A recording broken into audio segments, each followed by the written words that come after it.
October the 15th. We're at 2 weeks now into Occupy Los Angeles. I'm here right now with the director, producer of the Zeitgeist films, and Mr. Peter Joseph himself. Peter, how you doing? Very well. How you doing? Very, very well. There's a lot of positive energy out here. People coming out here for different reasons. They all have their different motivations. What do you see? What do you see within this movement?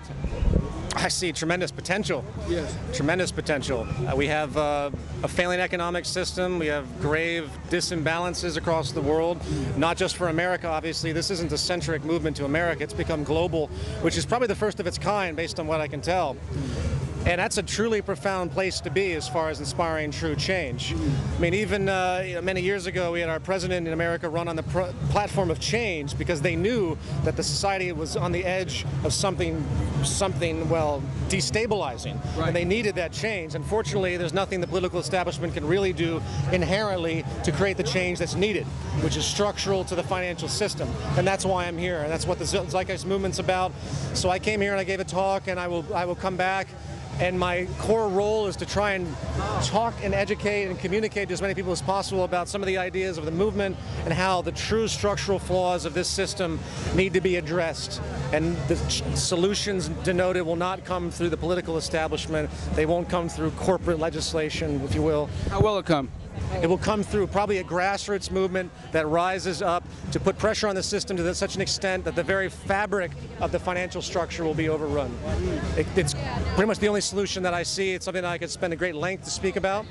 But I encourage anyone out there, to read our materials of the Zeitgeist movement. Of course, to watch Zeitgeist Moving Forward, which is free online, and you'll begin to see how the logic that many people here are catching on to will eventually lead them into the realization that this entire financial structure has to go. How do you address concerns, though? A lot of people talk about the Zeitgeist movement and the Venus Project, and they talk about all these good things. How do you address concerns, though, of handing over responsibility of decision-making over to what we say, maybe robots or artificial intelligence? Some people haven't had clarity with exactly how you want the central planning to work. It's a very common misinterpretation. It's very much built into a lot of the sci-fi films people see and what they understand about technology and in artificial intelligence or anything like that. Right. The only premise that anyone needs to understand is calculation.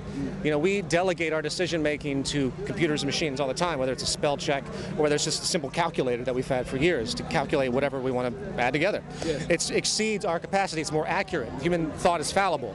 So the fact that we've achieved such a tremendous state of information technology, if you study people like Ray Kurzweil, for example, we see that it's irresponsible for us not to start using this technological medium for the allocation of resources, for the management of society, because what is society's management? It's really a technological operation. Right. It's not a political notion or a financial notion to know how to delegate resources to meet the needs of the human population.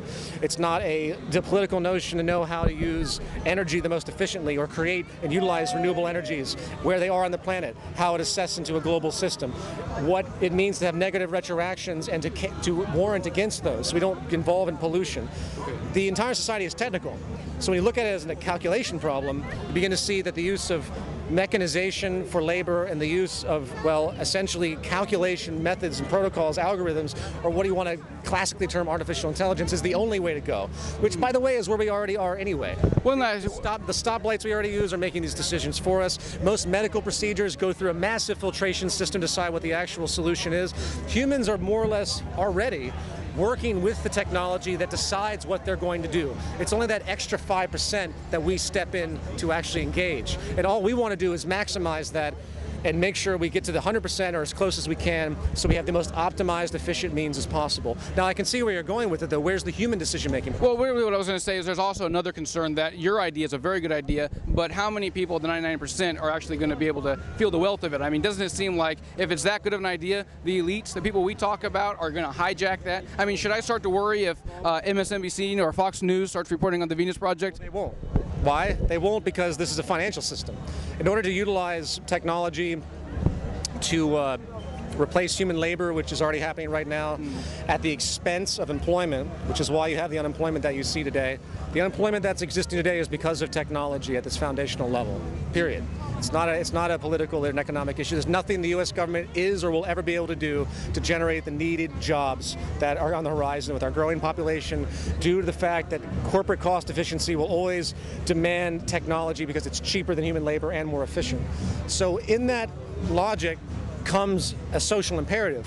The financial system can't work anymore. That's just one example, by the way, but we'll stick with that. Okay. And you're not going to hear Fox News or any of these people talk about a system that's contrary to the financial system because they gain so much from their financial advantage. It's culturally hegemonic, too, as I said on stage earlier. Right. The entire system is created to perpetuate one class over another. If you become independently wealthy, multimillionaire, it's very, very easy for you to maintain that wealth and grow upon it, as opposed to myself or anybody else that takes loans to buy their car or their house. They are in debt through credit, and they are going to be inhibited by that debt and the interest charge, constantly perpetuating their lower echelon movement, while it's just always stratified. So the fact you have 1% owning 40% of the planet's wealth isn't some anomaly. It's exactly expected. It's going to grow. That's just what the system is. Yeah, but the central part of that system you're talking about is the fractional reserve banking system. You've made that pretty... It's also the very foundation of the interest system and the way the banking establishment is set up. Fractional reserve element is a big part of it. That's the multiplication of money and the use of interest. But I'm sorry, go on. No, that's absolutely right. You did say 4 minutes. I really appreciate it, Joseph. I do. Thank you.